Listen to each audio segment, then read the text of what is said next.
Como a gente já viu em vídeos anteriores, nada dura para sempre, e nem mesmo impérios poderosíssimos, como o egípcio e o macedônico, permaneceram no poder perpetuamente.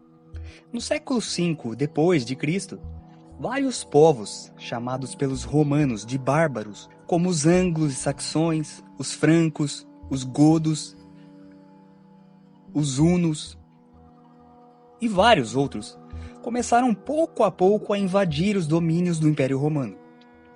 Como esses povos eram bem selvagens, guerreiros natos, e o Império Romano já estava abalado por conta de crises e conflitos internos, e há muito tempo já não tinha um imperador à altura, no ano de 476 d.C., o Império Romano cai oficialmente, dando fim ao período da história humana que a gente conhece por Antiguidade, e iniciando o que a gente chama de Idade Média.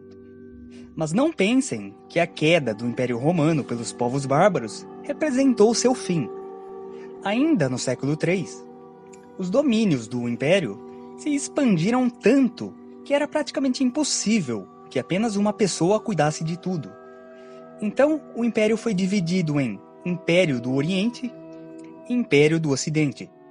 Na época de Constantino, ele estabeleceu a cidade de Constantinopla, que recebeu esse nome em homenagem a ele, como a capital do Oriente, enquanto Milão era a capital do Ocidente. Acontece que a parte que caiu nas mãos dos bárbaros foi a parte ocidental. Então a parte oriental continuou em pé, mas ela não tinha tanto poder. Não tinha um imperador à altura e focou mais em preservar os territórios que já tinha do que em conquistar novos. Então ele não tinha tanto poder e ficou na surdina por muito tempo. O Império Romano já não influenciava mais nada. Esse império no Oriente ficou conhecido como Império Bizantino, porque a capital foi construída em cima de uma cidade grega antiga chamada Bizâncio. Eles se envolveram sim em várias guerras de conquista e influenciaram vários povos da região. Mas a influência não foi tão ampla quanto a influência do Império Romano do Ocidente, tá? Então, não levem ao pé da letra o que eu acabei de dizer sobre não influenciarem mais nada. No entanto, o poder do Império Romano do Ocidente não estava apenas na parte militar, mas também na igreja. E essa parte sobreviveu, e com muito poder. Não se tem um consenso sobre quem foi o primeiro Papa, mas isso nem vem ao caso. O que importa é que em algum momento essa figura surgiu e se tornou a autoridade máxima da Igreja Católica. Depois da desintegração do Império Romano, os povos bárbaros, chamados de germânicos, bárbaros eram como os romanos chamavam, eles fundaram vários reinos nas regiões conquistadas. Durante muito tempo, ocorreu um lento processo de miscigenação e integração de elementos da cultura romana e da cultura germânica. E alguns séculos depois, estava formada a Europa medieval, tal como a gente conhece, com cavaleiros e reis poderosos, donos de muitas terras que distribuíam num sistema chamado feudalismo.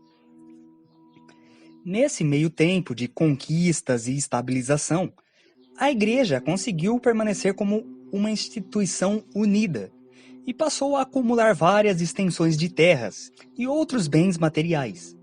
E diferente dos nobres, que quando morriam tinham os bens divididos entre seus descendentes, a Igreja não podia ter seus territórios divididos, porque eles não pertenciam aos religiosos, e sim à própria instituição. Com o passar do tempo, os povos germânicos foram adotando a religião oficial do Império Romano, pouco a pouco, e foi assim que a Igreja conquistou todo aquele poder.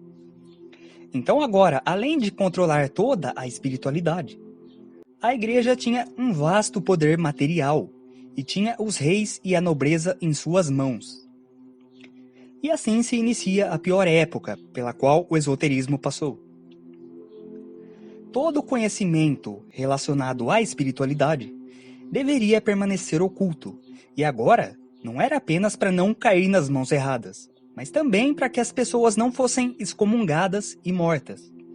No século XI, o Papa Gregório VII publicou uma bula que dava à Igreja o direito de derrubar imperadores e de excomungar qualquer líder que não concordasse com a Igreja, e assim conquistou o poder absoluto.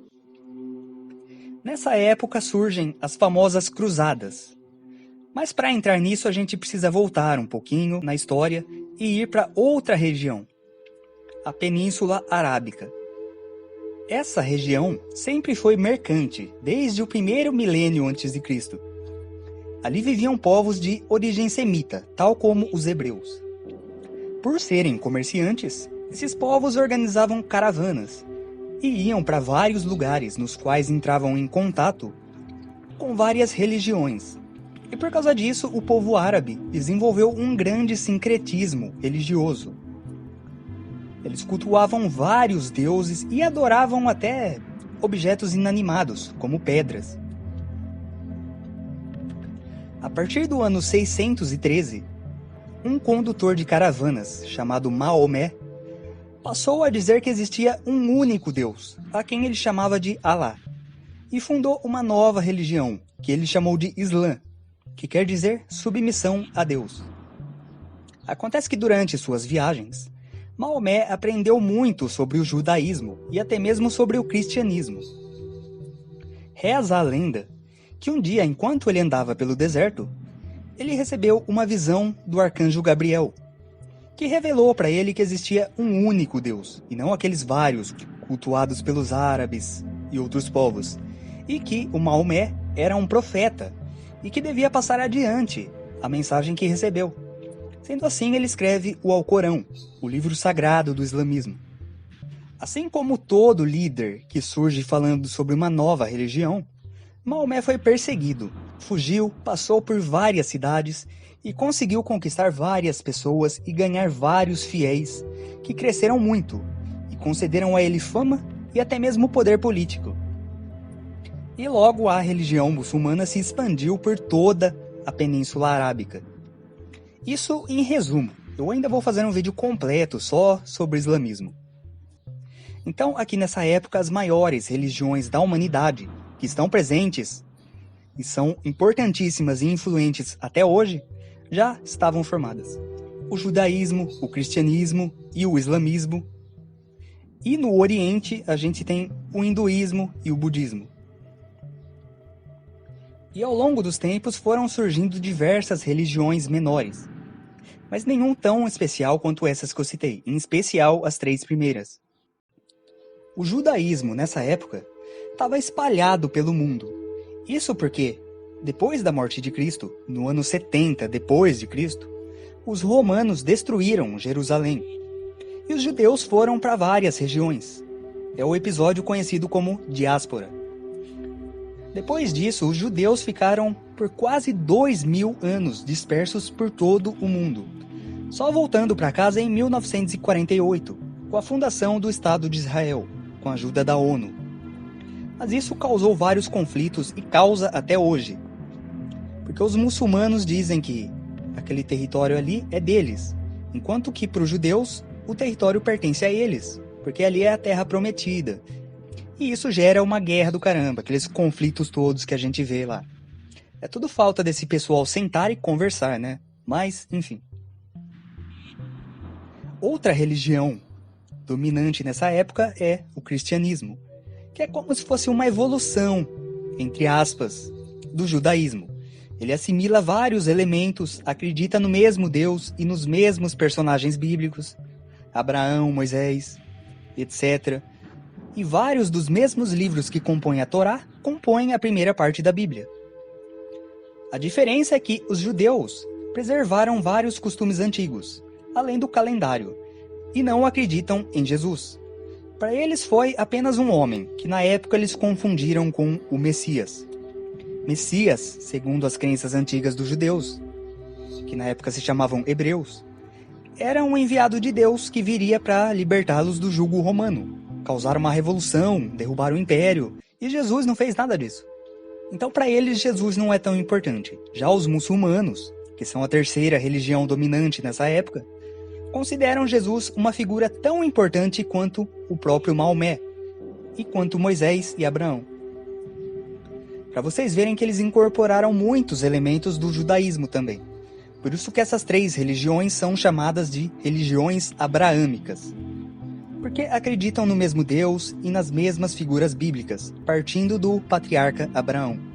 Existe até uma lenda que diz que os muçulmanos são descendentes de Abraão, assim como os judeus. Segundo a Torá, Abraão teve 2 filhos, um filho de uma escrava e outro filho da sua própria mulher. O segundo filho, Isaque, por ser legítimo, foi o herdeiro de Abraão, gerando Jacó, que gerou seus filhos, entre os quais José. Já o outro filho, Ismael, teve que ir embora com a sua mãe para uma região distante, no caso, a Península Arábica, e os descendentes dele são os árabes, que mais tarde se tornaram muçulmanos, com a fundação da religião pelo Maomé. Por esse motivo, os 2 povos se odiaram por muito tempo, e alguns mais religiosos fanáticos odeiam até hoje por esse motivo, além dos motivos políticos que eu já citei sobre o território de Israel. Mas então, voltando aqui para a Idade Média, as cruzadas foram batalhas sangrentas e violentas entre as 2 maiores religiões dominantes na época, o islamismo e o cristianismo. Elas foram movimentos militares de caráter cristão que partiram da Europa com o objetivo de colocar a Terra Santa, Jerusalém e outros territórios considerados sagrados sob poder cristão. Acontece que esses territórios estavam sob o poder muçulmano. Ao todo, tiveram 9 cruzadas entre o século XI e o século XIII, porque ambas as religiões reconquistavam o território por várias vezes. No fim, os muçulmanos permaneceram com o território após 200 anos, e os esforços cristãos não adiantaram de nada. Mas apesar de todo o derramamento de sangue que elas causaram, as cruzadas foram responsáveis por colocar em contato vários povos e fortalecer cidades e enfraquecer o poder rural dominante na época, levando ao fim da Idade Média um pouco mais tarde. Elas foram muito importantes para o esoterismo também, porque é nesse contexto que surgem os Cavaleiros Templários. A Ordem dos Pobres Cavaleiros de Cristo e do Templo de Salomão, ou simplesmente Templários, surgiram com o objetivo de proteger os cristãos que faziam peregrinação a Jerusalém após a sua conquista na Primeira Cruzada. A ordem existiu por 2 séculos, mas depois de um tempo do seu surgimento, ela começou a causar muitos problemas para a igreja. Com o passar do tempo, ela ganhou uma enorme eficiência política e social. Nessa época, o Islã era muito mais aberto à vida espiritual e ao esoterismo, ao contrário dos cristãos. Então, aquilo que era um conhecimento clandestino e secreto no Ocidente era mais aberto no Oriente Médio. Então acredita-se que durante os primeiros anos da Ordem, os Templários tomaram conhecimento da cultura e dos ensinamentos esotéricos do Oriente e estudaram muito, tornando esse conhecimento esotérico o alicerce da Ordem. Outra versão diz que os Templários encontraram o local exato onde no passado ficava o Templo de Salomão. E através de escavações arqueológicas, encontraram ali os segredos do rei Salomão, que, como já dito em vídeos anteriores, era um grande mago. Talvez as 2 versões estejam corretas, talvez as 2 sejam apenas lendas. Mas independente de como os conhecimentos esotéricos chegaram aos Templários, eles foram considerados os guardiões e protetores desses conhecimentos. No entanto, como qualquer sociedade que repassasse conhecimentos esotéricos, eles tinham que ocultar suas ideias por causa da igreja. ainda mais quando a ordem tinha ligação direta com a própria igreja. Após o fim das cruzadas, como eles não tinham mais peregrinos para proteger, eles passaram a fazer serviços de assistência social por toda a Europa. A ordem era bem organizada hierarquicamente, e todos os membros se submetiam ao voto de sigilo absoluto e iniciações ao adentrarem a ordem. Eles criaram um eficiente sistema médico e inventaram o sistema bancário moderno, introduzindo os cheques usados até hoje. O conhecimento deles era muito avançado para a época, e eles conquistaram uma força social cada vez maior. Inclusive conquistaram poder dentro do Estado francês. Com o tempo, eles conquistaram muito poder financeiro e começaram a cobrar juros altos, além de chantagear a igreja. Com graves problemas de dívida e tendo que recorrer a empréstimos aos templários para financiar os negócios do seu reino, o rei da França, Filipe IV, usou a sua influência sobre o Papa Clemente V para conspirar e acabar com a ordem e confiscar todos os seus bens. Para isso, colocou em efeito uma estratégia de descrédito, acusando os templários de heresia, imoralidade, depravação, sodomia e diversos outros crimes. No dia 13 de outubro de 1307, numa sexta-feira, ou seja, numa sexta-feira 13, todos os cavaleiros templários que estavam em território francês foram detidos.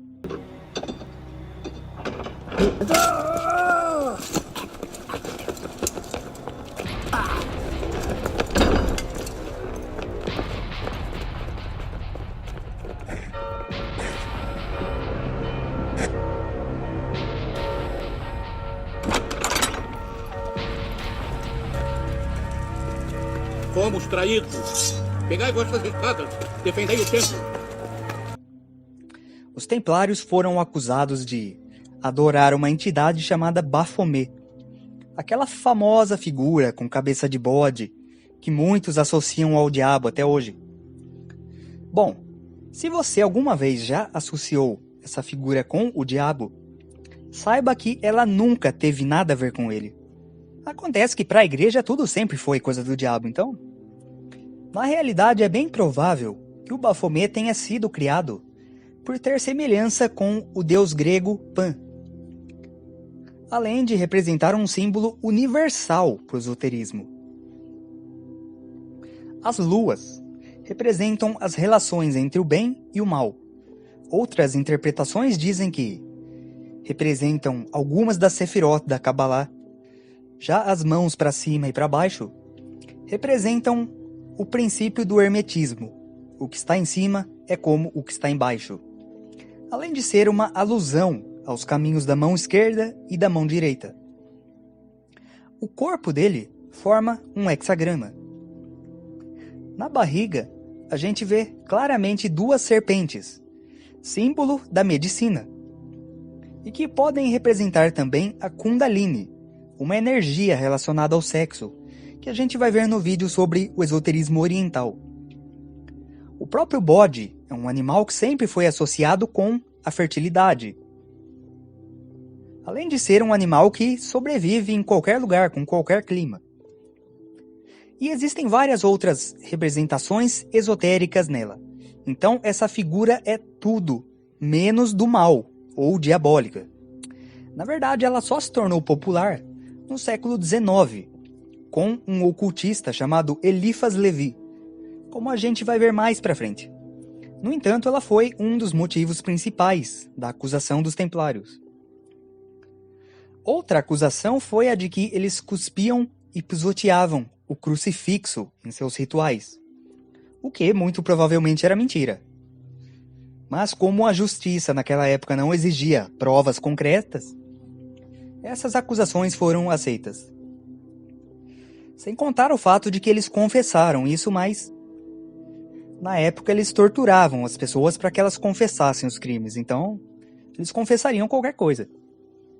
Então, em março de 1314, Jacques de Molay, último grão-mestre da ordem, foi queimado vivo junto com vários outros membros da ordem.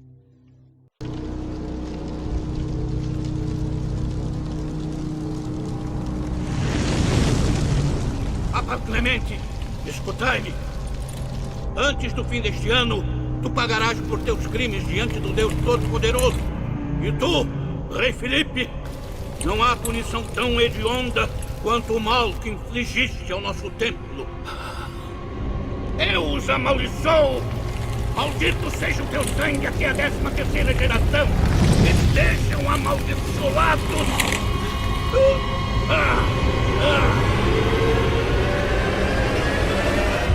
Consumida nas chamas da fome e da fúria, assim chegou ao fim a era da verdadeira sabedoria.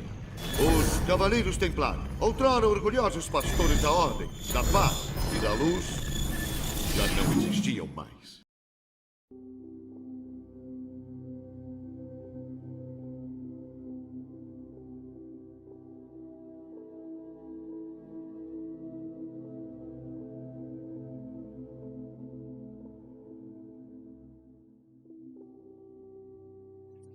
Acredita-se que alguns templários fugiram para a Inglaterra e viveram secretamente por mais alguns séculos. Reza a lenda também que muitos sobreviventes se infiltraram nas guildas de pedreiros, que eram quem construíam as catedrais. E esses pedreiros também tinham seus segredos e conhecimentos em alguns campos do esoterismo, principalmente, é claro, geometria sagrada. Então, os templários e os pedreiros, em francês maçons, se juntaram e deram início à maçonaria moderna, que foi responsável por preservar muito do conhecimento esotérico até hoje. Sobre isso eu já tenho um vídeo completo também aqui no canal, então sugiro que vejam para eu não ter que me aprofundar aqui.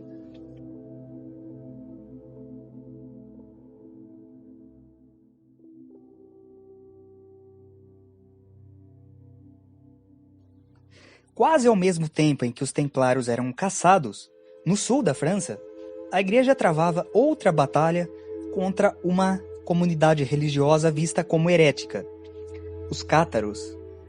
Os cátaros se destacavam por trazer resquícios da espiritualidade gnóstica. Novamente, se você não viu o vídeo onde eu falo sobre gnosticismo, é essencial que veja para entender isso aqui. Na verdade, ambos os vídeos se complementam. Os pensamentos dos gnósticos ficaram de fora do cristianismo no Concílio de Nicéia, e os membros dessa corrente mística foram caçados, mas nenhum conhecimento se perde totalmente, como a gente já viu várias vezes. O catarismo tinha muitas semelhanças com o cristianismo, mas em essência era diferente, já que tinha crenças mais parecidas com o gnosticismo antigo. Para eles, Jesus era apenas um profeta importante, e não Deus ou Filho de Deus. Eles não faziam distinção entre homem ou mulher, ou seja, era um povo igualitário. Enquanto que a igreja sempre reprimiu o poder do sagrado feminino. Eles não reconheciam a autoridade do Papa, nem dos bispos. Para eles, o contato com Deus era direto, você não precisava de intermediários. Os cátaros também tinham muito conhecimento esotérico, e cresceu muito um boato de que eles adoravam o demônio. Então, quando o Vaticano soube disso, mandou uma cruzada para matar todo esse povo. Foi um verdadeiro genocídio. E ao mesmo tempo em que aconteciam os grandes conflitos contra os templários e os cátaros, era transcrito em forma literária o mito do Graal, que é bastante importante para o esoterismo ocidental. Existem 3 versões sobre a lenda do Graal. A primeira e mais antiga versão, proveniente dos celtas, fala sobre um caldeirão mágico que era fonte de vida e salvava as pessoas da morte e da fome. As primeiras lendas do rei Arthur mostram ele buscando por esse caldeirão. Na segunda versão, proveniente do cristianismo, a gente tem o cálice sagrado que Jesus usou para servir o vinho na última ceia. E aí, com o sincretismo entre a cultura cristã e celta, a gente tem a terceira versão da lenda, que a gente conhece até hoje, que fala sobre o rei Arthur e sobre o Santo Graal, que era a fonte de vida e possuía poderes divinos, porque foi banhado pelo sangue de Jesus quando ele foi crucificado. Na lenda, o rei Arthur e os cavaleiros da Távola Redonda passaram a buscar o Santo Graal e com ele salvaram a Inglaterra e abençoaram o reino de Camelot. Existem divergências até hoje sobre o que seria de fato o Graal. A versão mais famosa é a do cálice, mas outras versões apontam ele como a lança que feriu Jesus, como uma bandeja ou até mesmo como uma pedra.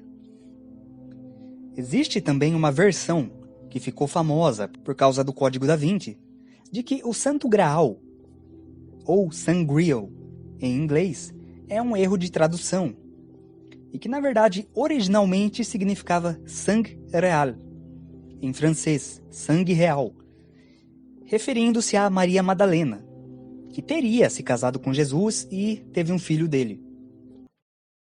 Agora Robert pode nos ajudar. Poderia fazer a gentileza de nos mostrar os símbolos do homem e da mulher, por favor? Este é o símbolo original do homem. É um falo rudimentar. Agora, como era de se esperar, o símbolo feminino é exatamente o oposto. Este se chama cálice. E o cálice lembra uma taça, um vaso, mas principalmente a forma do ventre de uma mulher. Não, o Graal nunca foi uma taça. Ele é literalmente o antigo símbolo da feminilidade. E neste caso, uma mulher que carregava um segredo tão poderoso que, se revelado, poderia abalar os pilares do cristianismo. Está dizendo que o Santo Graal é uma pessoa? Uma mulher? Minha cara, é Maria Madalena. A prostituta? Ela não era isso. Foi estigmatizada pela igreja em 591 d.C., coitada. Maria Madalena foi a mulher de Jesus. Poucos sabem que Maria descendia de reis, assim como seu marido. Agora, minha cara, como se diz em francês Santo Graal? Le Saint Graal. Do inglês medieval, Sangreal. Da lenda do rei Arthur. Agora, como duas palavras... Sang real significa sangue real.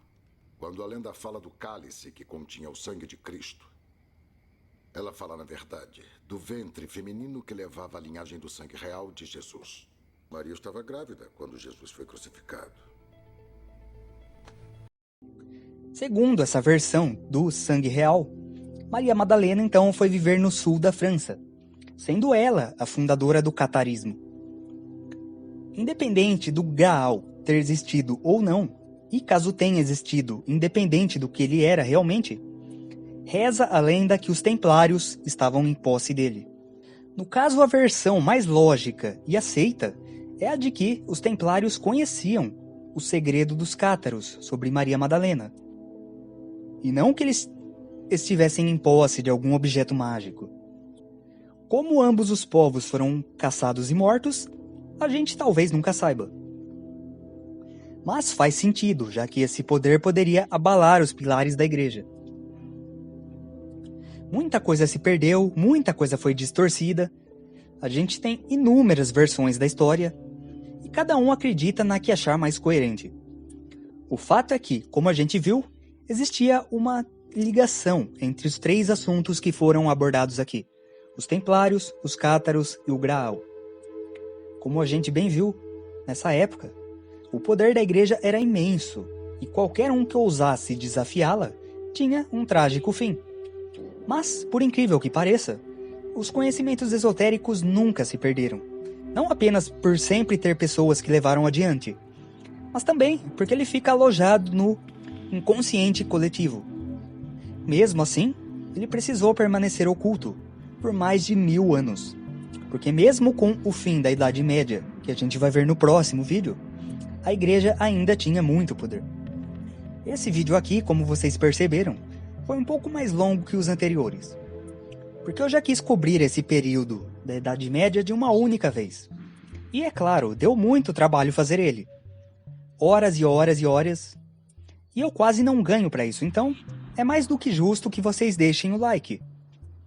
e compartilhem o vídeo nos grupos sobre o assunto, né, sobre esoterismo, espiritualidade, né, tanto no Facebook quanto no WhatsApp ou onde vocês quiserem. Isso ajuda muito o canal a crescer e faz com que o conteúdo chegue em mais pessoas, que, assim como você, podem acabar gostando muito do vídeo. Então, ajudem. Gratidão.